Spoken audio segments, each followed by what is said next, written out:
Bonjour à tous. Est-ce que tout le monde nous entend bien et voit nos slides? Merci Jean-Florent, merci Alexandre, merci Sylvain, merci Karine, merci Déborah. Super, c'est-à-dire que nous avons réussi à tout connecter. Bravo la technique. Eh bien, super. Donc, bienvenue à tous pour ce nouveau webinaire SEMJ.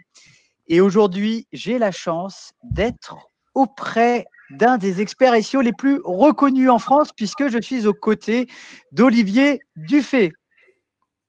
Salut à tous. Moi aussi, je suis très content d'être là. Donc, un gros merci à toi, Olivier, pour animer ce webinaire avec nous. Ça fait maintenant plus de 15 ans que tu es dans le SEO. Tu as également, ces derniers mois, utilisé la plateforme SEMJ, notamment pour optimiser des contenus de WebRankInfo.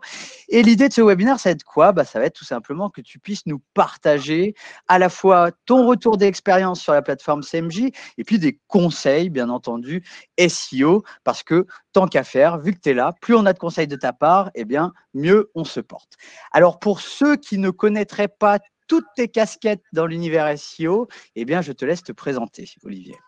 Ok, eh bien, donc, tout va parler de SEO, c'est assez clair. Donc, on va démarrer par le site web RankInfo que j'ai créé en 2002. Voilà, ça fait un bail et que je continue d'entretenir, d'animer, de mettre à jour. Je suis consultant SEO depuis à peu près autant, 2003. Voilà, donc je voudrais toujours avoir un pied dans le boulot concret. Voilà. Ça, c'est la casquette WebRankInfo, WebRank Expert. Et j'ai une deuxième société qui s'appelle Rankimetrics, dans laquelle je suis formateur SEO et sur laquelle on développe la plateforme MyRankimetrics. Voilà. Donc, petit mot juste sur WebRankInfo, comme tu dis, peut-être qu'il y a le plus grand monde qui ne connaît pas. Voilà, formule bizarre. Donc, sur WebRankInfo, j'ai arrêté de faire de l'actu et je me concentre à faire des dossiers de fond et à les mettre à jour sur, toujours sur le référencement, hein, bien entendu. Voilà, je gère le forum, un des plus gros forums, on va dire, sur le sujet. Et puis, il y a quelques outils gratuits sur le site WebRankInfo. Voilà. D'ailleurs, tu as fait un très joli dossier sur Google BERT et je crois que tu es premier d'ailleurs sur la requête. Ah, voilà, ça c'est bien. Mais on va reparler de WebRankInfo avec justement mon test de SEMJ. Et ma deuxième grosse activité, c'est la plateforme MyRankimetrics. Donc, c'est une plateforme en ligne d'optimisation du référencement naturel ou en self-service. Hein. On peut lancer des audits et avoir tout un tas de recos. Donc, en fait, c'est hyper complémentaire de SEMJ. C'est d'ailleurs un des points qui m'a intéressé pour tester SEMJ. MyRankimetrics a une approche surtout technique et SMJ, sémantique, contenu. Voilà. Alors moi, ce que j'aime bien faire dans MyRankimetrics, c'est développer des algos maison pour essayer de faire parler la data un cran plus loin que d'autres outils qui fournissent juste la data et après, c'est à nous de la digérer. Voilà. Donc, par exemple, ma méthode zombie, qui est pas mal utilisée maintenant, qui est à l'écran, voilà. Voilà, donc depuis à peu près 5 ans, on existe, on a plus de 2000 clients et quelques nouveautés qui vont arriver, mais je préfère pas donner de date encore. Voilà. Et pour ma part, donc Nicolas Nguyen, cofondateur de SEMJ, expert SEO depuis 10 ans. J'ai notamment commencé le SEO en lisant tes articles sur WebRankInfo. J'ai eu la chance de remporter le concours SEO de 2010 et vous me retrouverez assez souvent speaker SEO dans les événements physiques, même si ces derniers sont repoussés, et puis également les événements, bien entendu, virtuels. Pour dire 2 mots sur SEMJ, qu'est-ce que c'est? SEMJ, c'est une solution tout en un aujourd'hui pour accélérer votre SEO avec un premier axe où on délivre une plateforme et ça justement Olivier pourra justement la présenter en détail derrière. L'idée c'est quoi? C'est on fait tous du contenu aujourd'hui et grâce au contenu on va aller chercher du ROI et des gains de trafic SEO et de l'autre côté une partie agence où là nos experts SEO vont vous accompagner à la fois sur le technical, le content et le netlinking. Et on a la chance du coup d'accompagner des très belles marques. Là, pour le coup, c'est plutôt une très belle fierté, puisqu'on va accompagner des marques comme Cdiscount, Decathlon, Massif ou encore La Vie Claire. Alors, de quoi nous allons parler aujourd'hui? On va parler de plusieurs choses. Notamment, on va parler des enjeux autour du content et du SEO. Ensuite, toi, Olivier, justement, tu vas nous donner ton retour d'expérience sur comment tu as utilisé les fonctionnalités de SEMJ. Tu vas même nous montrer au final un exemple d'un contenu que tu as optimisé avec la plateforme et du coup, les gains que tu as obtenus. Et puis, on conclura ce webinaire par quelques conseils autour du SEO. Alors, sachez que à travers le logiciel de webinar, vous pouvez bien entendu tout au long du webinar poser vos différentes questions et du coup, en conclusion, à la fin du webinar, nous pourrons regarder les différentes questions, celles qui ont le plus de votes et on répondra dans cet ordre.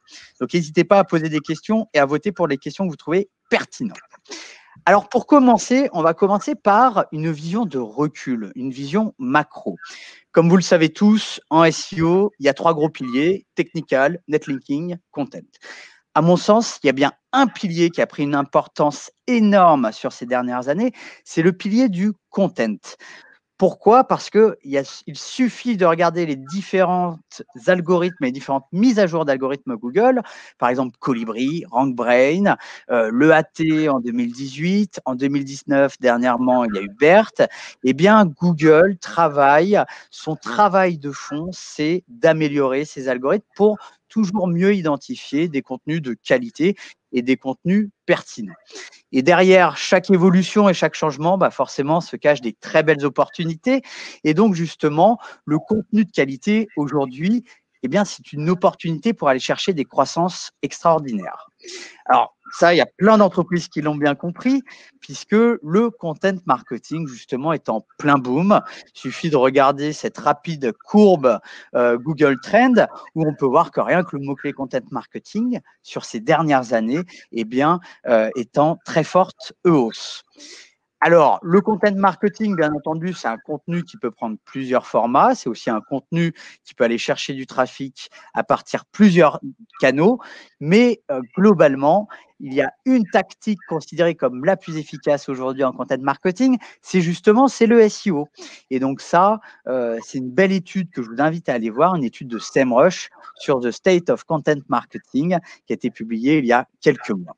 Donc, le SEO, c'est vraiment la tactique qui va nous rapporter le plus de trafic en content marketing, mais il ne suffit pas de créer des contenus, il faut également les optimiser. Et ça, c'est un chiffre que je répète souvent au final. C'est une belle étude d'Ahrefs qui nous apprend qu'aujourd'hui, quand vous faites des contenus, seulement 9% de ces contenus vont aller se positionner dans Google et capter du trafic. Qu'est-ce que ça veut dire? Dans votre stratégie de contenu, potentiellement, vous avez seulement un contenu sur 10 qui va capter du trafic. Donc, c'est là où l'optimisation SEO est clé pour justement viser ce fameux 9%. Pourquoi? Parce que si tous nos contenus captent du trafic SEO, c'est de cette manière-là que vous allez générer davantage de croissance d'un point de vue trafic et acquisition. Alors justement, pour vous montrer cette importance de l'optimisation du contenu, quelques exemples rapides. Là, pour un de nos clients Studirama, ils ont optimisé un contenu avec la plateforme SEMJ et on voit bien le avant et le après puisqu'ils ont tout simplement multiplié par 10 le trafic de ce contenu. Autre exemple, là, c'est pour notre client parents.fr, site média. Ils ont optimisé un contenu sur les cartes d'identité et passeports pour bébé. Et bien là, on est tout simplement, on a monté le trafic, on a amélioré le trafic jusqu'à 10 000 visites SEO mensuelles pour un contenu grâce à cette optimisation. Et puis, dernier point, qui est un point vraiment, pour le coup, dont je suis très fier des équipes, puisque nos équipes avec la plateforme SEMJ ont accompagné notre client Massif dans une campagne d'optimisation de contenu.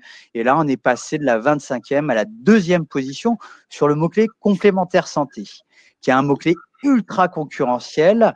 Et donc là, forcément, d'un point de vue gain ROI marketing, c'est le top du top. Alors souvent, on me pose la question d'ailleurs, mais est-ce que vous avez appuyé sur le pilier du technical, du netlinking? Non, ce n'est que du contenu et cela montre bien aujourd'hui l'importance et la puissance du pilier du contenu. Alors toi, justement, Olivier, quel retour peux-tu nous faire autour des enjeux du contenu et du SEO? Alors, comme tu l'as très bien expliqué, là, je ne vais pas revenir sur l'aspect ultra stratégique du contenu dans le SEO aujourd'hui, et surtout aujourd'hui, et pas il y a 10 ans, on va dire. Je ne vais pas revenir sur ce fameux triptyque et on va se concentrer sur le contenu. Donc, OK, il faut du contenu de qualité.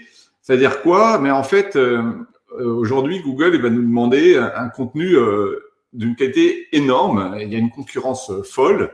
Il va falloir qu'on produise du contenu toujours plus et toujours meilleur. Donc, pour ça, le toujours plus, eh bien, on est obligé d'automatiser des choses. Sinon, on ne sera jamais dans la course. Et pour ça, ben moi, à mon sens, c'est une évidence, il faut des outils. Voilà. Donc, on va essayer de s'organiser et d'avoir plusieurs outils pour créer des contenus. Deuxième point, et on en parle encore plus maintenant quand on parle de EAT, eh bien, il faut un contenu d'expert. Voilà. Aujourd'hui, pour réussir, hein, pour être dans les 3 premiers résultats, il faut un contenu d'expert. Ça veut dire qu'il faut avoir des… Bon, on va en parler en fait dans tout ce webinaire, hein, mais il faut pas rater des choses dans notre contenu. Et donc, il va falloir, si on passe par des rédacteurs, que ce soit internes ou sous-traitants, peu importe, leur fournir un bon brief, des bonnes pistes. Et tout ça, c'est un gros boulot qu'il va falloir gérer. Troisième point qui, pour moi, est hyper important, il faut toujours avoir une approche héroïste. C'est-à-dire que produire sans vérifier ce qui se passe, si c'est efficace ou pas, que ce soit le positionnement, le trafic, les conversions, etc., c'est un non-sens total. Voilà. Pour moi, c'est pas possible, quoi. Et pourtant, c'est fou comment c'est encore fréquent que des gens investissent du temps ou de toutes sortes de ressources pour produire un contenu sans vérifier derrière ce que ça donne. D'ailleurs, ça fonctionne très peu de temps, en fait. Ça meurt après, et après, on ne sait plus quoi faire. Voilà. Donc, cette approche ROI, on va en reparler tout à l'heure. Alors bon, bah moi, comme tout le monde, hein, comme toute personne travaille dans le SEO, j'ai testé plein d'outils, hein, bien sûr. Donc ici, on en voit quelques-uns. Concrètement, bah, chacun peut avoir des atouts, des défauts. Et moi, un des éléments que je pourrais voir, là, ça me rappelle en voyant ces logos, je peux pas les utiliser tous à la fois. J'ai besoin de m'organiser mieux, j'ai pas besoin d'aller passer de l'un à l'autre. Ça, c'est un point important, sans compter que peut-être les coûts peuvent, si je les additionne, ça passe plus, quoi. Donc, bah, qu'est-ce que l'on peut dire sur l'ensemble un peu de ces outils? Moi, j'ai un petit problème assez régulièrement, c'est finalement la qualité des recos. Alors, dans les recos, ça va être quoi? Ici, on parle de création de contenu. En gros, ça va être de quoi doit parler ton texte, hein, de qu'est-ce que tu dois mettre dans ton contenu. En gros, quel mot, quoi. Et il y a du bruit, en fait. Il y a souvent du bruit. C'est-à-dire, on va nous proposer 12 fois un truc qui finalement est la même chose. Voilà, ça c'est… bon, je vais pas citer d'outils, mais d'ailleurs, les outils gratuits, ils sont exactement comme ça, quoi. Et ça, ce problème-là est majeur, parce qu'en fait, il me fait perdre du temps. Et le temps, il est au cœur de toutes nos problématiques. Qu'on soit en agence ou annonceur, peu importe, on n'a pas assez de temps. Voilà. Deuxième point, une petite tendance, parfois, hein, pas toujours, à finalement nous pousser à faire du keyword stuffing, hein, du bourrage de mots-clés. C'est-à-dire, on va nous dire, ah, tu devrais mettre ça comme expression, tu as oublié de la mettre dans ton texte. Et puis celle-là aussi, et puis celle-là aussi. Ok, mais c'est pas par mots-clés qu'on va fonctionner. Voilà.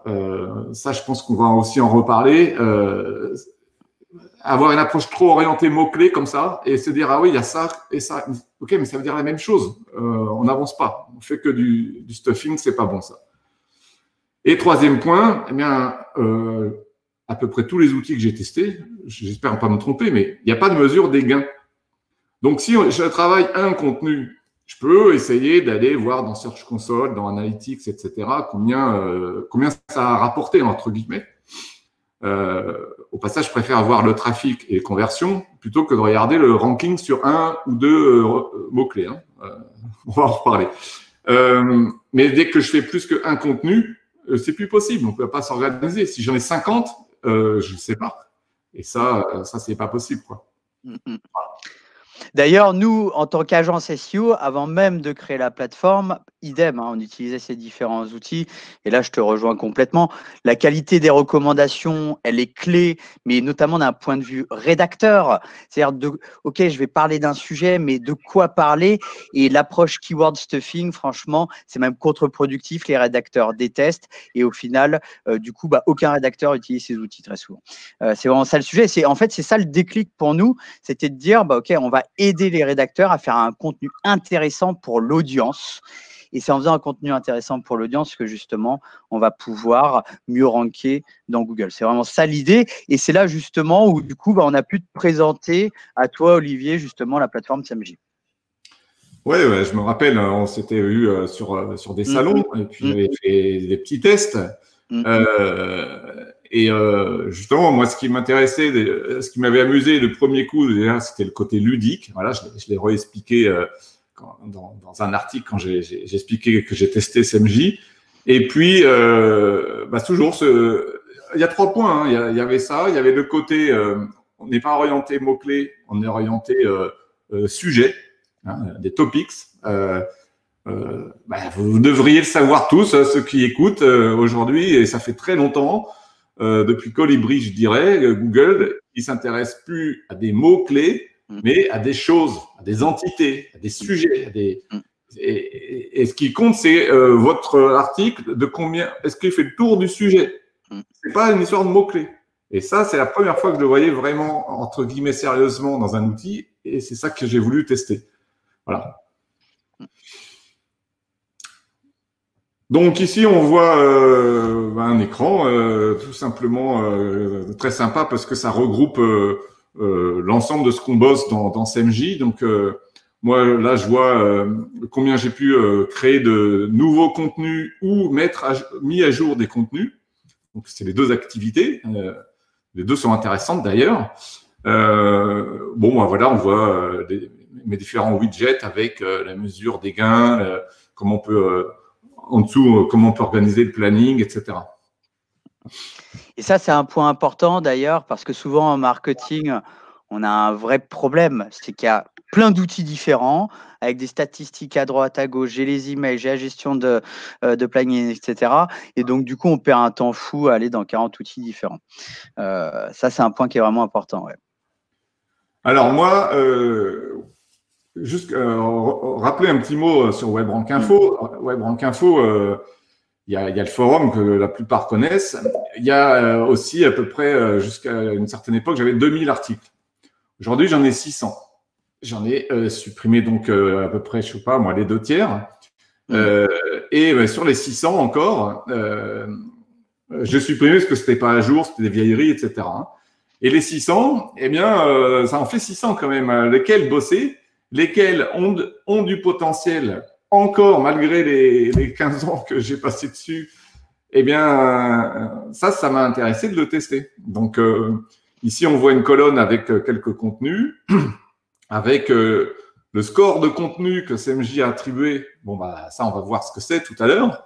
Et puis, une colonne priorité. Donc, la priorité, c'est un conseil automatisé que j'ai plus ou moins suivi pour dire tel contenu, ça vaudrait le coup de l'améliorer. D'ailleurs, on a des pistes et il a un volume de recherche associé qui est intéressant.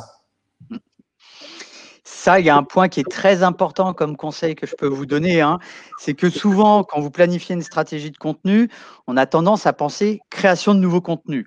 Donc ça, c'est normal, mais c'est important en parallèle de penser également optimisation des contenus existants. Pourquoi? Parce que quand vous allez optimiser un contenu, par exemple, qui est en bas de première page Google sur un mot-clé qui est stratégique pour vous, et ben, en passant du bas de la première page Google au haut de la première page Google, grâce à l'optimisation, vous allez faire x10 potentiellement de trafic avec assez peu d'efforts. Donc, pensez toujours à, d'un côté, planifier la création de nouveaux contenus, mais également de l'optimisation de contenus existants. Ça, c'est un point qui est clé. Voilà, donc ici, on voit l'écran sur la gestion du planning avec les différentes personnes qui sont dans le projet qui ont pu participer. Hein, c'est la colonne assignation ici. On a un rappel du fameux content score hein, de chaque article. On voit dans un coup d'œil si c'est en cours, ou si c'est fini, qui doit le faire, etc. Donc, bon, ici, pour WebRankInfo, c'était particulier, j'ai envie de dire. Hein, c'est moi qui gère l'essentiel des contenus. Mais évidemment, pour un site un peu plus gros, avec surtout plusieurs acteurs dans l'équipe, c'est assez c'est clé, quoi. Voilà. Oui, ça c'est un point qui est vraiment très important, je pense, parce que dès lors que vous avez une équipe conséquente sur la partie contenu hein, de plusieurs personnes, le sujet tout de suite c'est OK, on produit du contenu, mais comment on valide que ces contenus vont avoir un véritable potentiel? Et c'est sûr que d'avoir ce score, du coup, ça permet justement de valider l'approche, quoi, et de valider toute la production de contenu. Donc ça c'est un point important. Hein. N'oubliez pas, hein, seulement 9% des contenus vont réussir à se positionner sur Google. Donc, bien entendu, on a tout un intérêt à toujours optimiser ces contenus. Voilà, et donc ici, on termine par un autre écran de cette fois-ci du suivi des performances. Donc, des contenus soit créés, soit mis à jour, avec les KPI qu'on a envie. Hein, et on peut les choisir ici. Donc là, ça peut être le trafic, SEO, ça peut être des conversions de chiffre d'affaires, la revenu de pub, etc. Donc, on va pas trop s'attarder là-dessus. Tout le monde comprend bien l'intérêt de ne pas avoir à faire des exports d'un autre outil, le récupérer dans Excel et de faire je sais pas quoi. Non, là, c'est au bon endroit, quoi. Voilà. Ouais, c'est vrai que c'est assez souvent compliqué au final quand on fait des campagnes de contenu, mesurer dans Google Analytics ou Search Console et d'isoler les campagnes, c'est très compliqué pour faire un suivi. Ouais. Évidemment, sauf pour la création de contenu de zéro, c'est plus facile. Mais moi, je vais le montrer sur un des écrans tout à l'heure que quand c'est une mise à jour de contenu, on peut pas faire autrement, quoi. Bon, voilà. Donc là, on a une vision rapide de l'interface de CMJ. À gauche, l'éditeur de contenu, où là, on voit un des articles qui a été récupéré. Donc ça, c'était un vieil article qui traînait sur WebRankInfo, sur les contacts Gmail. Et puis à droite, on voit le reste de l'interface qu'on va pouvoir détailler maintenant. Petite question pour toi, Olivier. D'ailleurs, cet article, il datait de combien de temps? Tu sais Plusieurs années. Hein. Ouais, plusieurs années. Plusieurs années. C'est pas qu'il était mort, hein, il générait du trafic. On va le voir tout à l'heure. C'est juste que moi, je me rendais pas compte qu'il avait du potentiel. Gmail, il y a du grand public derrière, donc beaucoup de volume. Donc ici, si on zoome un peu, on voit le focus keyword. Donc c'est le mot clé, l'expression la plus stratégique associée à ce contenu. C'est nous qui le définissons. Après, on peut avoir une aide de l'outil, mais c'est nous qui le définissons. Et puis quelques métriques comme le trafic qu'il peut faire, le ranking, les volumes de recherche, etc. Voilà. Donc, petit mot sur le score de contenu. Bon, 39, c'est pas terrible, hein, évidemment. C'était un article très court qui survolait finalement le sujet. En fait, là, on le voit pas, mais si on met à jour à gauche dans l'éditeur le contenu, selon les recos, eh bien, ce score il augmente. Donc ça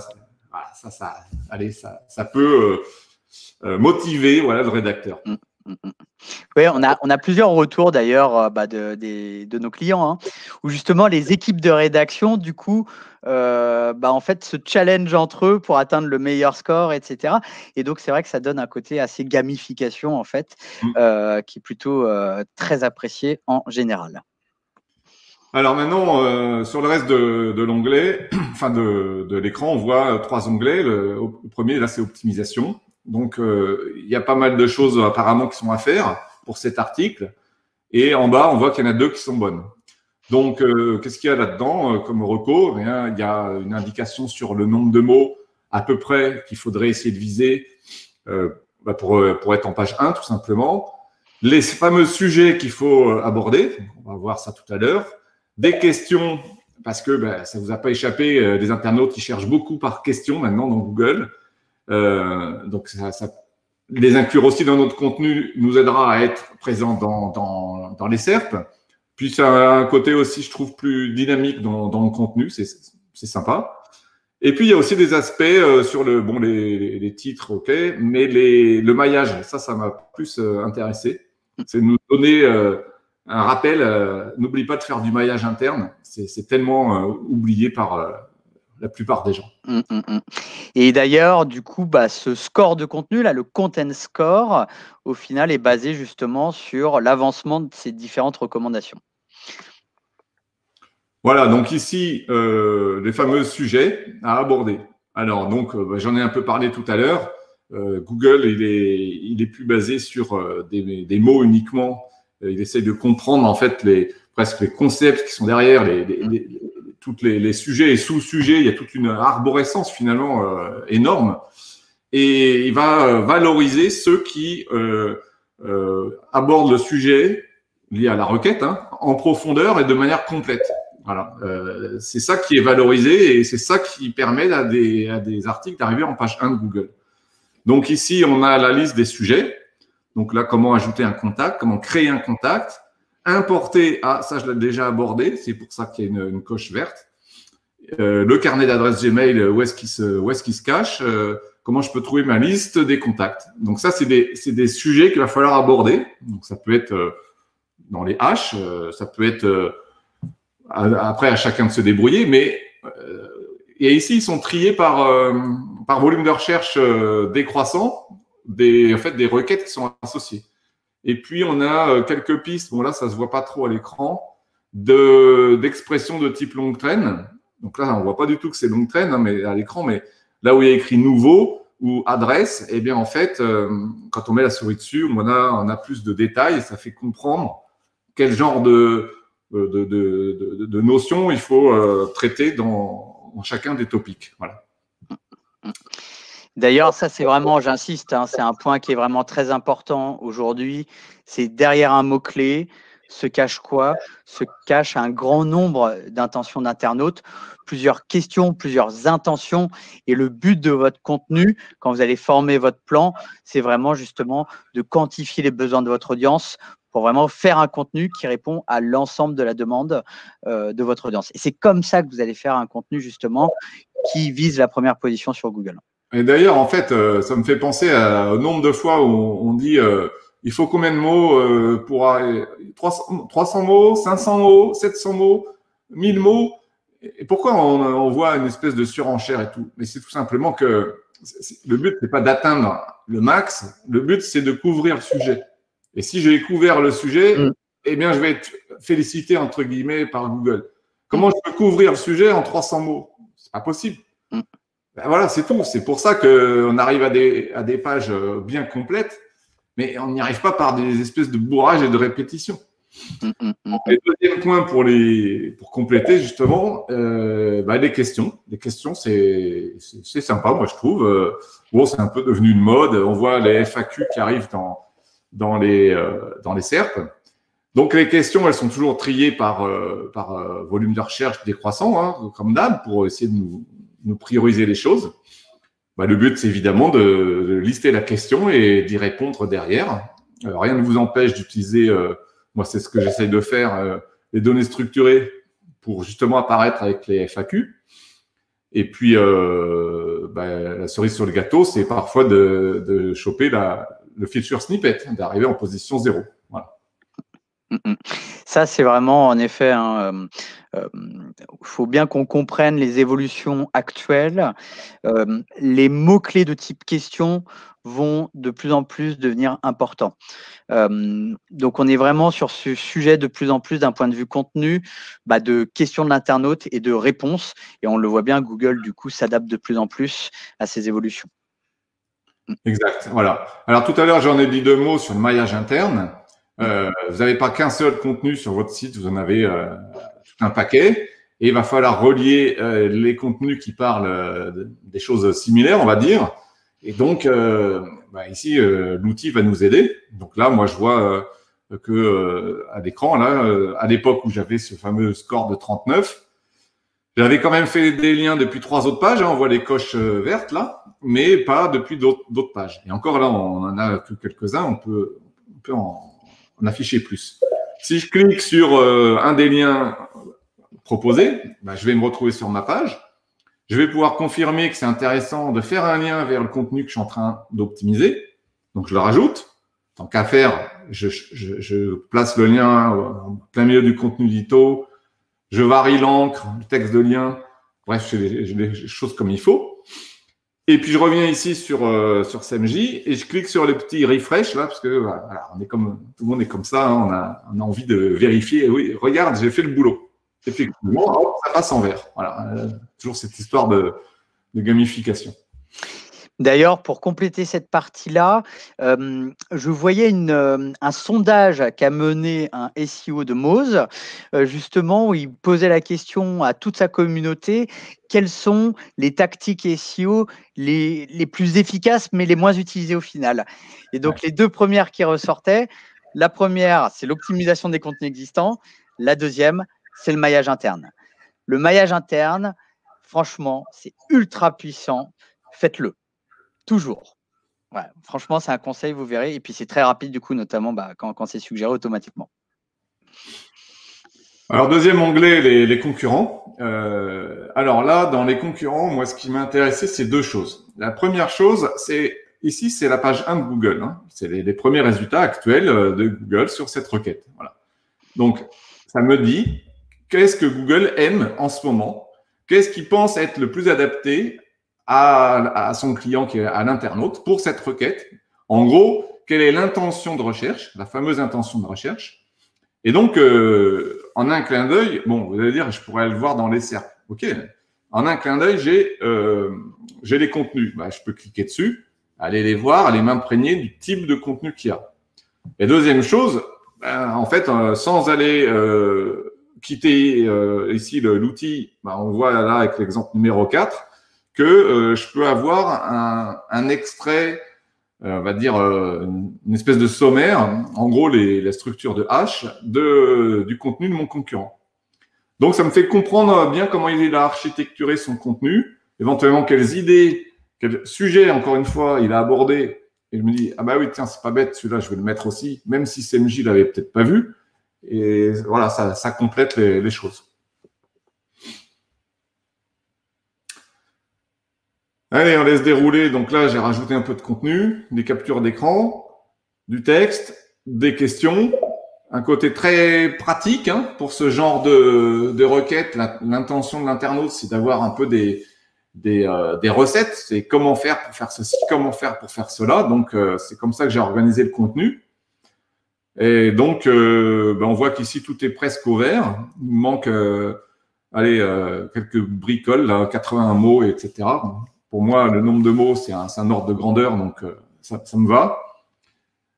Au passage, je crois que c'est sur le slide d'après, on a un écart des scores. Voilà, j'étais à 38, je suis arrivé à 90. Ouais, good job, Olivier. Good job. Donc, de mémoire, j'ai dû mettre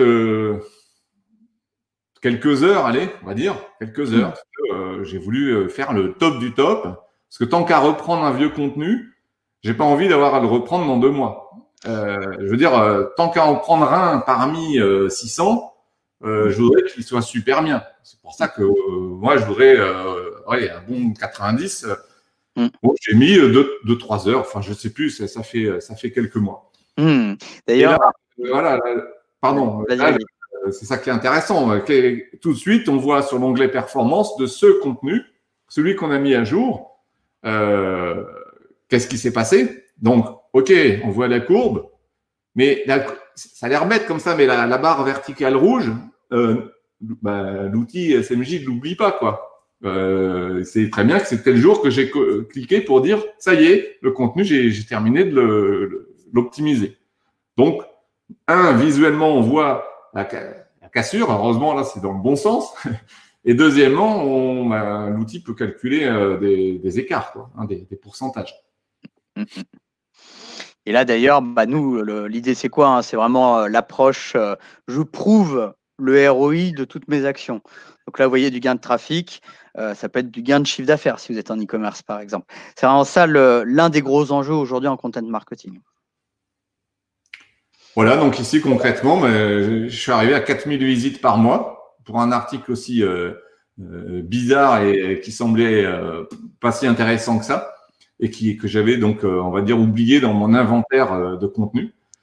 Voilà, plus de 116% en 2-3 heures de boulot, c'est intéressant.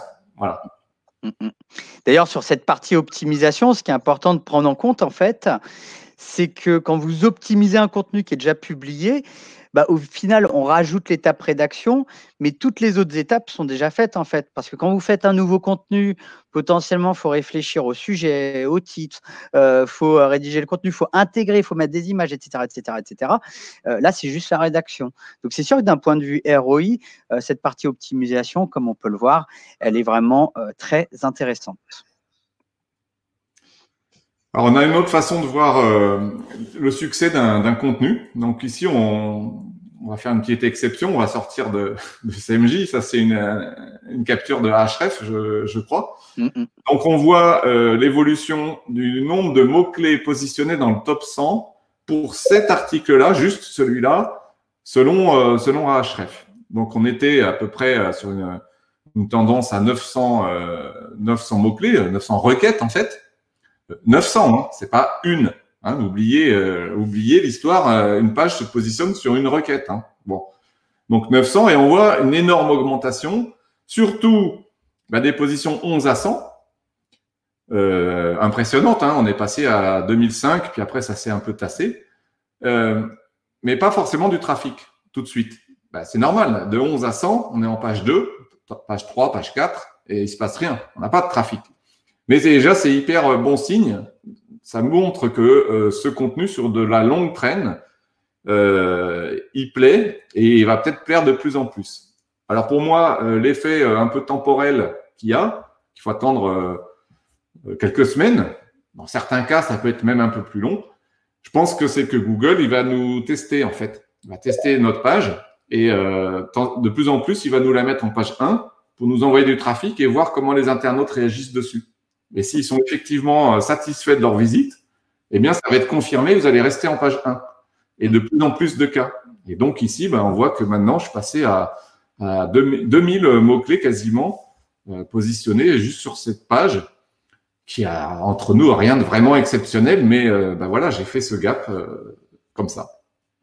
D'ailleurs, pour rajouter un point à ce niveau-là, nous, on a remarqué que chez nos clients, en effet, l'inertie Google pour gagner à la fois du nombre de mots-clés positionnés et du trafic, sur les sites médias, l'inertie est beaucoup plus rapide. Par contre, sur d'autres sites web, on va dire plus standards, sachez que l'inertie Google, ça peut être long. Parfois, ça peut être 3 à 6 mois pour voir des gains de trafic. Par contre, vous allez voir des gains en termes de nombre de mots-clés positionnés dans le top 100 avant même de voir les gains de trafic. Donc, c'est au final votre premier KPI de succès. Si vous voyez que vous avez dans le top 100 une hausse, potentiellement, après, normalement, vous allez avoir une hausse de trafic, même peut-être quelques semaines après. Voilà, et ça, c'est la petite cerise sur le gâteau. Mais l'article en question, il a, sur la requête phare, d'ailleurs, il est devenu plus que premier, il est devenu position 0, avec un gros affichage d'ailleurs.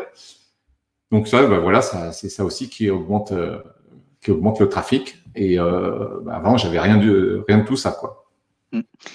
D'ailleurs, question pour toi, Olivier, avec, on va dire, les dernières actualités et remous autour de la position 0. Pour toi, est-ce que cette position 0 est toujours un enjeu? Est-ce que c'est toujours la position à obtenir? Clairement, c'est une vraie question à se poser aujourd'hui, hein, parce que c'est pas la première fois que Google nous tend entre guillemets un piège, à savoir, nous on fait tout pour être là, et puis on lui offre beaucoup de contenu, et si l'internaute il n'a pas besoin de cliquer parce qu'en fait on lui a déjà trop donné d'infos dans cette fameuse position 0, on est perdu. À l'inverse, si en fait ça lui donne juste envie d'en savoir plus, eh bien on a tout gagné. Donc à chacun de faire des tests, faire attention sur quel genre de contenu on se positionne. Est-ce que en fait le contenu qu'on donne, il est presque entre guillemets exclusif et c'est un trop beau cadeau entre guillemets qu'on donne à Google et l'internaute il se satisfera. C'est à ça qu'il faut réfléchir, mais en amont, c'est vrai, il faut faire aussi attention. Moi, j'ai eu un retour de plusieurs SEO, notamment sur les positions 0. Conseil qu'on peut donner, quand vous gagnez une position 0, pensez bien à regarder justement l'extrait du contenu qui est montré par Google dans cette position 0. Tout intérêt à ce que cet extrait donne envie de cliquer. Donc, de ne pas donner l'entière réponse, mais une partie de la réponse et de donner envie de cliquer sur le résultat. D'ailleurs, en fait, c'est le même mécanisme qu'il faut avoir en tête sur l'optimisation des FAQ qui s'affichent dans les résultats. Il y en a qui ont compris le truc. Hein, on peut jouer avec des emojis, on peut jouer et surtout on peut mettre des liens dans la réponse. Et pour moi, ça c'est exactement en phase avec ce que tu viens de dire. Certes, on s'affiche dans les cercles, là, on prend de l'espace, on pique aux concurrents, c'est bien, mais il faut mettre un lien pour rappeler à l'internaute qu'il doit aller sur notre site. Voilà. Yes. Alors, quel conseil tu peux nous donner, Olivier, sur toute cette partie SEO de manière générale des contenus? Alors, j'ai choisi juste trois petits conseils. Là. Le premier, mettez à jour vos contenus. Alors, pourquoi? Tout simplement, il y a plusieurs raisons. Hein. Une des raisons qu'on a montré dans cet exemple, c'est que vous pouvez avoir un levier assez fort, voire bien plus fort que ce que vous pensiez, parce que, en fait, c'est quand même plus simple que de créer de zéro un nouveau contenu. Et la deuxième raison, c'est que vous allez augmenter la qualité de votre site, en fait. C'est-à-dire que si vous améliorez un contenu, par définition, c'est qu'il n'était pas bon. Et donc, vous le savez très bien, et c'est un peu mon dada, je suis persuadé que Google, il évalue la qualité globale d'un site. Et donc, si vous avez trop de mauvais contenu, les fameuses pages zombies que je détecte avec RMTech, eh bien, votre référencement est plombé, en fait. Vous êtes moins bon que ce que vous pourriez. Donc, en fait, on fait d'une pierre deux coups en mettant à jour ces contenus. Deuxième conseil, arrêtez d'être focalisé mots-clés, voilà, comme on faisait il y a 15, 20 ans, ou même 10, 5 ans pour certains, et pensez plutôt à des sujets, à des thématiques, à des entités, en fait.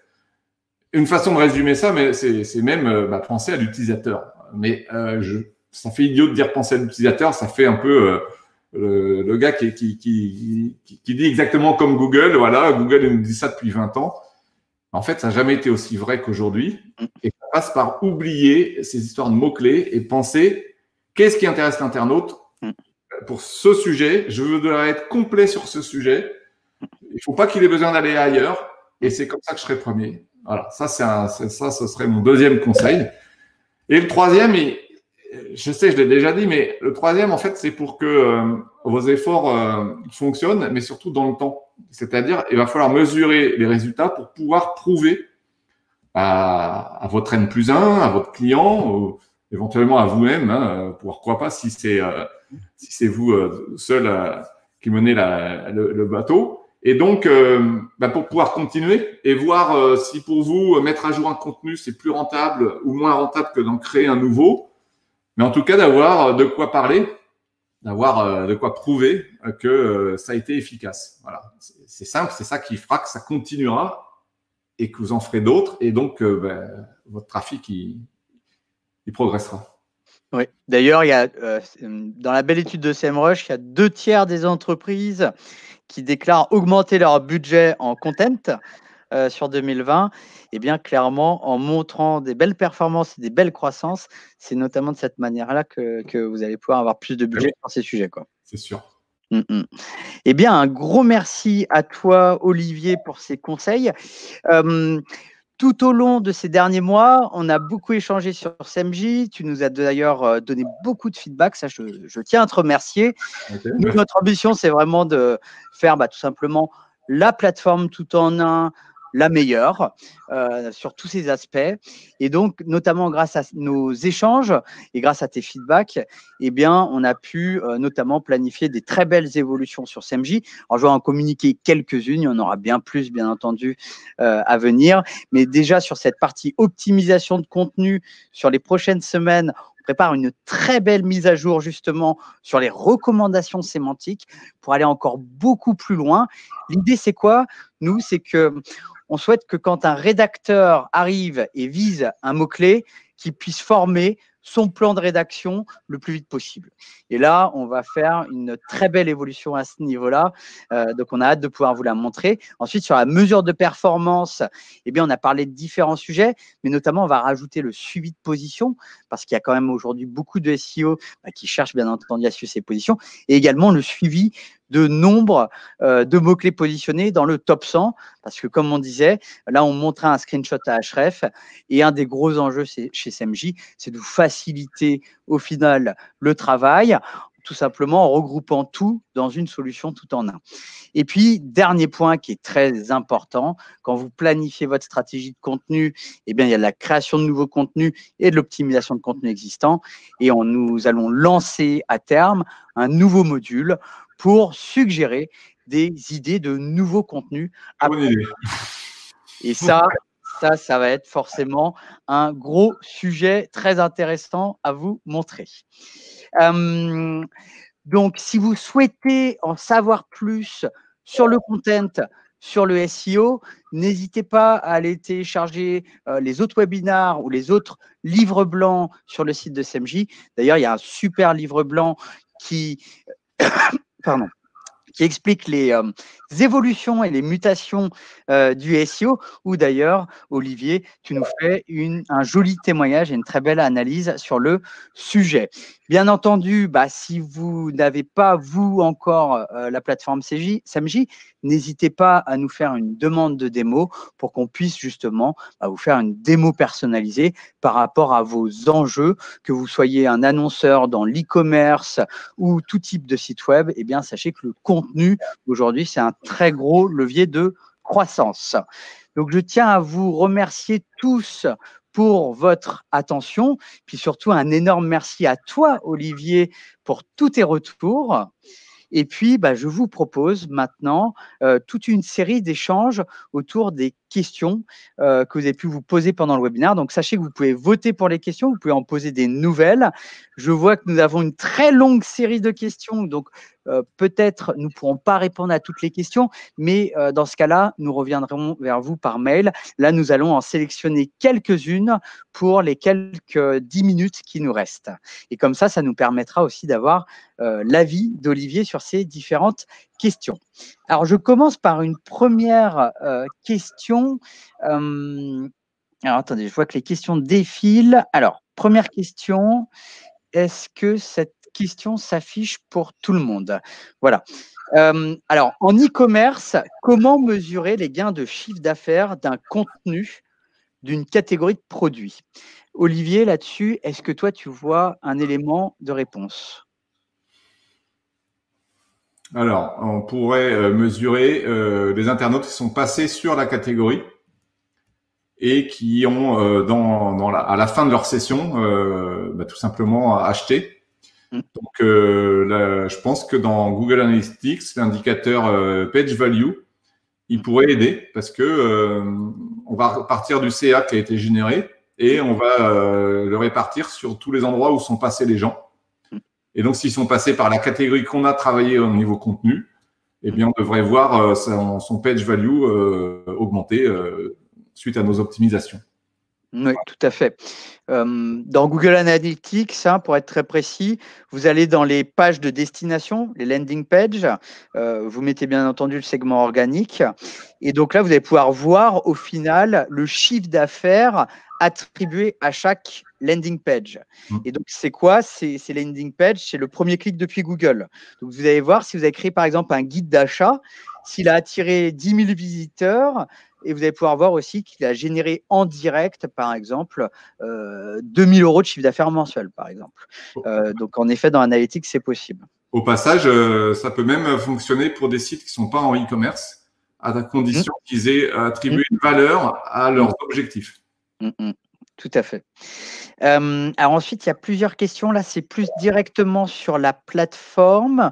Bonjour, comment sont affichés les contenus en ligne?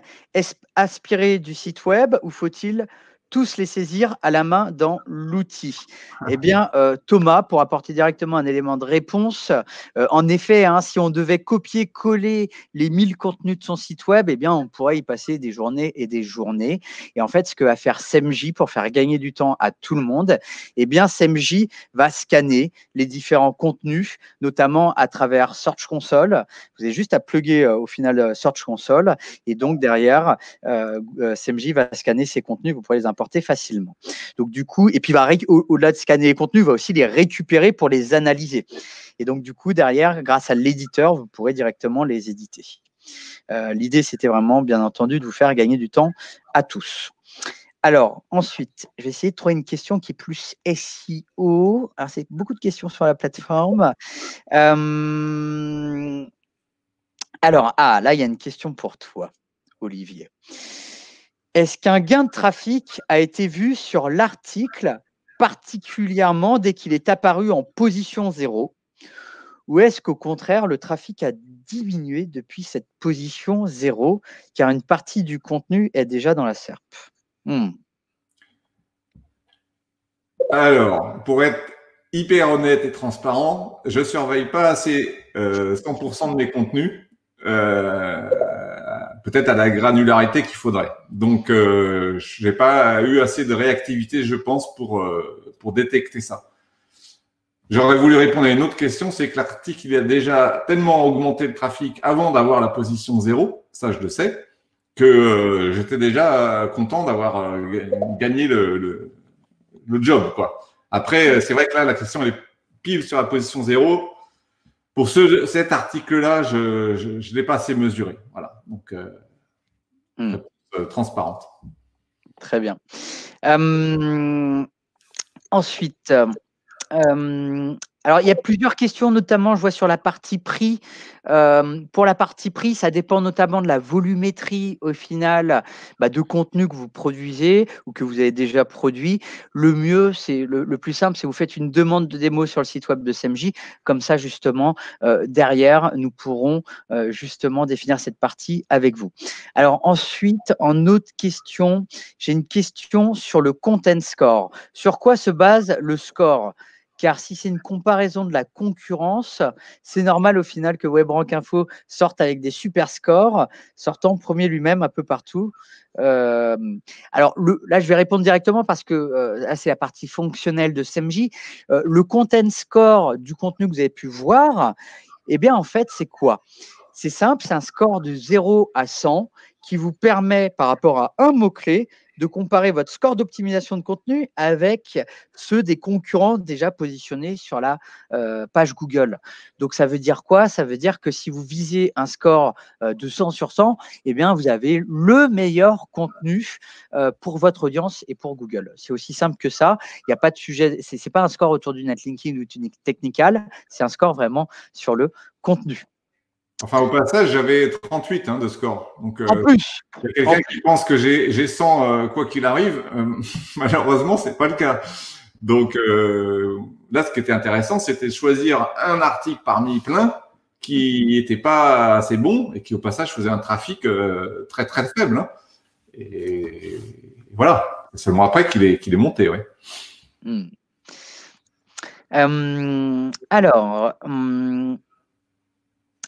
Alors, vous ne parlez pas de médias, images, vidéos, infographie, alors que c'est un élément important. Et c'est intéressant de voir ce que font les concurrents à ce sujet. Est-ce que c'est prévu dans une prochaine mise à jour? Alors, avant peut-être de parler de mise à jour, toi, Olivier, qu'est-ce que tu penses justement de la partie images, vidéos, infographie dans le cadre du SEO? Alors, en fait, comme d'habitude, il faut regarder ce qu'on appelle l'odeur de la SERP. Qu'est-ce qu'il y a actuellement dans la SERP pour là où les requêtes qu'on vise? Est-ce qu'il y a un bloc d'image? Est-ce qu'il est haut dans les résultats ou bas? Et est-ce qu'on a de quoi se battre pour fournir une image? Et en fonction de tout ça, on va dans certains cas conclure que oui, il faut absolument avoir une image. Et bon, après là, c'est les classiques. D'ailleurs, l'optimisation des images, une fois de plus, c'est la sémantique. C'est quel est le contexte sémantique dans lequel est l'image. Donc, les meilleures images, celles qui marchent le mieux, c'est une image qui est au cœur du contenu éditorial, qui est grande et de qualité et inédite, qui a évidemment un attribut alt et une belle légende. Et en au-dessus et en dessous, on parle des bonnes choses, entre guillemets. Tout à fait. D'ailleurs, pour rebondir, il y a notamment la partie infographie. Clairement, les infographies, il y a un énorme avantage d'un point de vue contenu, c'est que potentiellement, vous allez faire obtenir davantage de partage sur les réseaux sociaux, clairement, et également davantage de backlink. Donc, clairement, les infographies, c'est top. Et donc, à côté de ça, vous avez certains mots-clés qui vont plutôt faire ressortir parfois des vidéos directement dans la SERP. Et donc, clairement, là, on aura intérêt à nous-mêmes, dans notre contenu, mettre une vidéo pour aller gagner de la visibilité à ce niveau-là. Et puis, en plus, l'avantage de la vidéo, c'est que vous allez gagner du trafic aussi depuis d'autres plateformes type YouTube. Le dernier point pour la vidéo, parce que c'est aussi utilisé de cette façon-là, c'est pour garder l'internaute chez nous. Peut-être donner une autre forme du contenu, donc par vidéo plutôt que la lecture, qui est très compliquée pour les feignants. Et ça peut avoir des impacts positifs, quoi, de convaincre l'internaute de notre contenu par la vidéo. Voilà. Tout à fait. Et d'ailleurs, du coup, pour répondre pour la partie fonctionnelle, est-ce que c'est prévu à terme? En effet, ça fait partie des sujets identifiés pour la suite des évolutions de la plateforme SEMJ. Tout à fait. Ensuite, alors,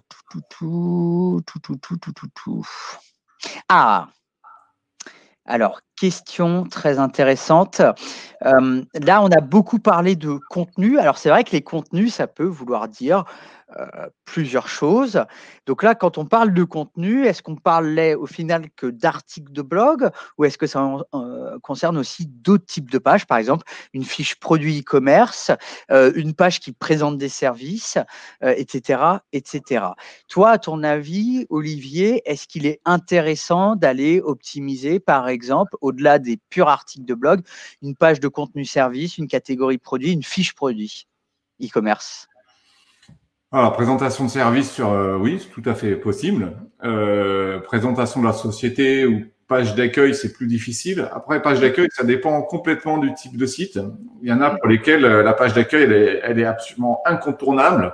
Je pense d'ailleurs à des sites plutôt petits dans lesquels le mot générique de l'activité, c'est quand même encore aujourd'hui souvent la page d'accueil qui sort et elle a besoin d'être travaillée. Ça, je l'ai déjà vu. Alors, les pages produits, il faut vraiment bien faire attention à la pérennité du boulot, quoi. C'est-à-dire, votre produit, combien de temps il va rester dans le catalogue. Bon, c'est une évidence, mais il faut évidemment avoir ça en tête avant de partir sur l'optimisation. Moi, je préférerais plus des catégories, des pages de conseils qui sont parfois séparées de la catégorie. Ça reste plus rentable quand même. De toute façon, avant tout ça, en amont de tout ça, vous êtes censé quand même avoir une stratégie de contenu qui a été faite, quoi. Alors, en effet, d'ailleurs, pour compléter, il faut savoir qu'autour du contenu, il y a plusieurs approches, parce que là, on montrait un exemple de contenu, mais il y a aussi l'approche cocon sémantique, qui est vraiment un enjeu clé pour aller chercher des gains de trafic, des positions, notamment sur des mots-clés transactionnels.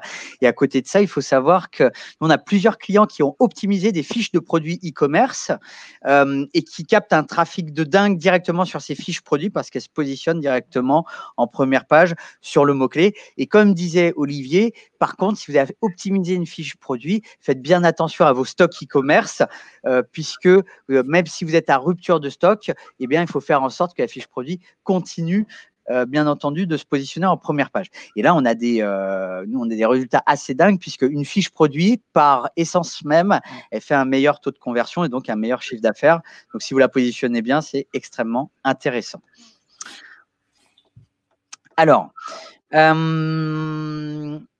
après, j'ai une question rapide de Denis. Comment connaître les questions les plus recherchées par mots-clés? Alors là, vous avez plusieurs outils. On en parlait tout à l'heure. Vous avez SEMrush, Ahrefs, etc. avec les volumes de recherche. Souvent, le problème, c'est le bruit. C'est-à-dire, vous avez plein de questions qui vont vouloir dire la même chose. Là, l'avantage dans SEMJ, en fait, c'est qu'il y a une technologie de clustering qui élimine le bruit et regroupe les questions au maximum pour justement, dès lors qu'elles ont le même sens. Donc ça, c'est justement un des gros enjeux pour être efficace en fait et faciliter la lisibilité des données. Ensuite, il y a une question rapide de Sophie. Est-ce que la plateforme SEMJ est multilingue? Eh bien oui, elle est multilingue. On a des clients qui l'utilisent en français, en anglais, en espagnol. Donc tout à fait. Et puis bien entendu, nous on est très ouverts aux différents feedbacks. Donc dès lors qu'il y a besoin d'une nouvelle langue, bien entendu, ça fait partie des sujets. Par exemple, on a des clients qui nous ont demandé le connecteur AT Internet. Eh bien justement, le connecteur AT Internet va arriver sur les prochaines semaines. Ensuite, j'ai une question. Est-ce que l'outil donne des conseils et des pistes à suivre pour l'optimisation des contenus? Je pense que c'était une question avant même qu'on présente tout. Ah oui, c'est tout l'enjeu en effet de SEMJ. Ensuite, une question sur l'intégration des KPI Search Console. Est-ce que SEMJ intègre les KPI Search Console? Tout à fait. En effet, Search Console, Analytics et donc, comme je disais, bientôt AT Internet. Et comment sont définis les recos de maillage interne? Eh bien, globalement, ce qui est important dans le maillage interne, quand vous avez un contenu, par exemple là, Olivier nous montrait un contenu sur les contacts Gmail, ce qui est important, ça va être de faire un maillage interne depuis d'autres contenus qui, au final, sont connexes à la thématique contact Gmail et qui font du sens pour l'utilisateur. Parce qu'on a tendance à penser le maillage interne de manière très SEO, ce qui est normal, mais il faut aussi le penser de manière content marketing. C'est-à-dire que vous avez des utilisateurs qui lisent vos contenus et au final, c'est important de placer le maillage interne pour les inviter, s'ils veulent approfondir une thématique, à aller vers un autre contenu de votre site web. Et donc, ce que fait SEMJ, c'est qu'il va au final identifier ces contenus qui ont un rapport avec, au final, votre thématique. Bien entendu, je ne vais pas forcément donner la sauce secrète du sujet, sinon, et bien entendu, ça serait de l'open source, mais ce n'est pas le cas. Alors ensuite, on a une question sur la roadmap pour les autres langues de la plateforme. Sachez que sur la roadmap, en fait, on fonctionne.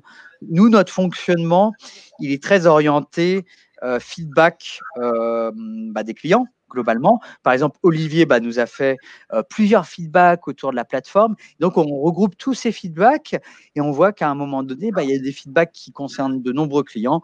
Et donc, c'est de cette manière-là qu'on va prioriser les mises à jour. Donc, on est très agile sur le sujet. Et donc, si demain, on a plusieurs clients qui nous demandent, par exemple, la langue italienne, ce qui est déjà un peu le cas, eh bien, on va prioriser. Voilà. On a répondu à un grand nombre de questions. Il en restait, je crois, une dernière. Alors, peut-être d'autres. On refera le… Il y en a vraiment de nombreux. J'essaie d'en répondre à un maximum. Pour mesurer la performance de SEMJ, est-ce que vous nous permettez de tester au final, notamment le content score sur un contenu? Eh bien, la réponse, c'est oui. Tout à fait, vous pouvez justement nous contacter, nous faire une demande de démo. On choisira un contenu avec vous pour justement voir le content score que vous obtiendrez. Eh bien, je vous remercie à tous pour vos différentes questions et j'espère que ce webinaire aura apporté de nombreuses réponses. Et puis, Olivier, un grand merci à toi pour avoir participé à ce webinaire. Merci à vous. Merci à tout le monde. Et puis, très bientôt à tous pour un prochain webinaire. Stay tuned, vérifiez bien vos mails puisqu'on fera d'ailleurs une très belle annonce assez rapidement autour d'événements SEO à ne pas manquer. Merci à tous, on rend à l'antenne, à très bientôt.